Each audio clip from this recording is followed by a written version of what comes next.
大家好，一觉醒来呢，如果又恢复成这样应该会非常傻眼吧？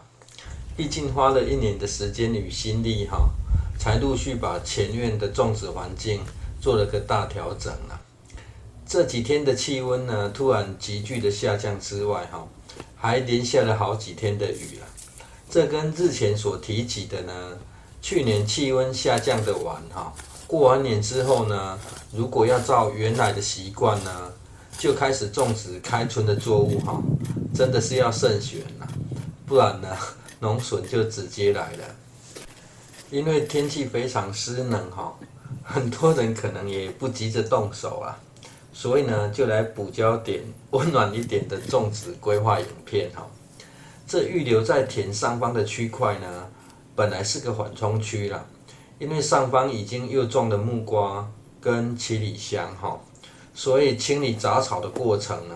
打算将这些匍匐在地面上的药草留下就当作是草生栽培的方式来进行种植啦。而为了避免上方的水呢会从边坡流下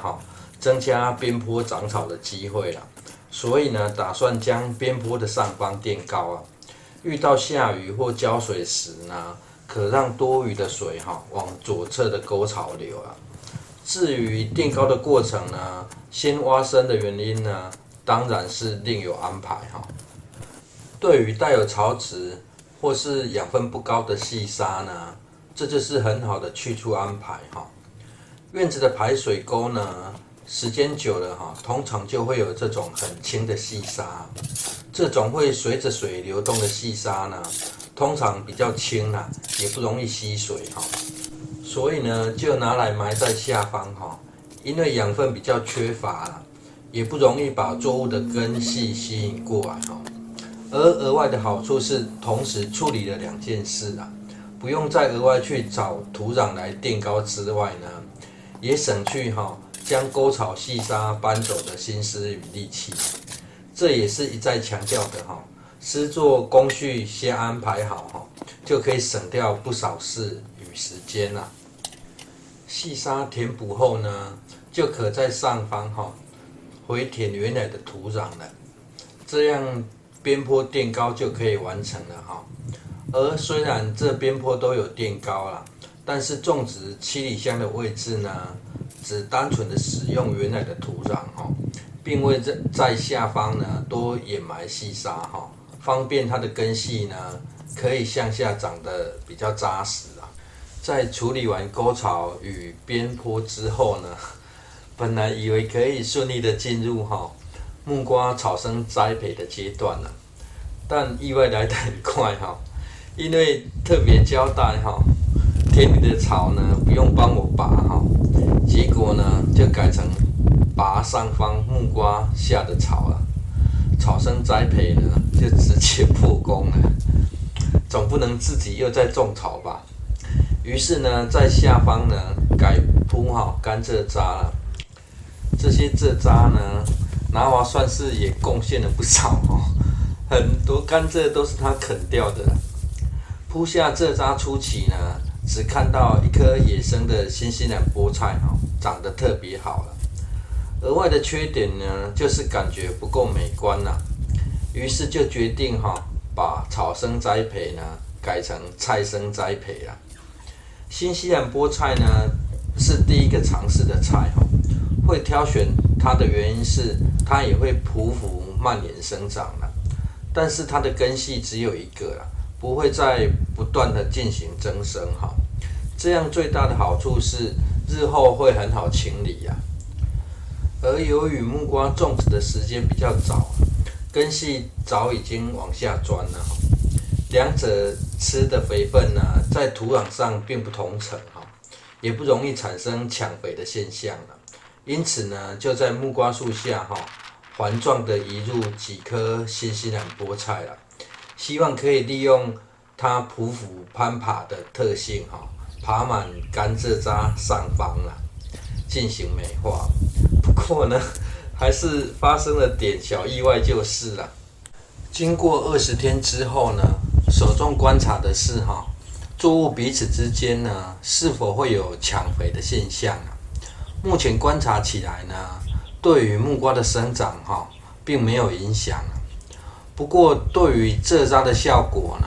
个人是觉得似乎产生效力的了。毕竟在冬天的时候呢，木瓜还可以长得这么油亮让原本打算将后院甘蔗做个清除的动作呢，就保留了下来了。附带一提的是呢，曾经尝试使用过台糖新宁糖厂的有机蔗渣肥不但便宜又非常好用若有住附近的观众朋友呢，倒是可以尝试看看而山茼蒿的特性跟新西兰菠菜很像所以中间过程呢，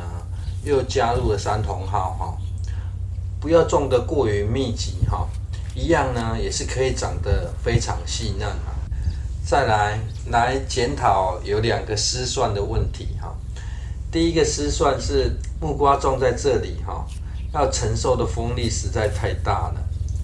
叶片呢不断有枯黄的现象。第二个失算则是呢，因为菜叶有向光性匍匐生长的菜叶呢，并没有向四周蔓延而是选择向外围扩张生长所以要完全遮掩掉蔗渣的成效呢，并不如预期对于意外或插曲有些是真的很难预期先来看个花絮最后再做结论看到了拿瓦呢，眼壁趴在田埂准备袭击 Goffy 的身影深感不妙这种天气呢，2只掉到田里还要洗澡就麻烦了。不过事情的发展显然是超乎预期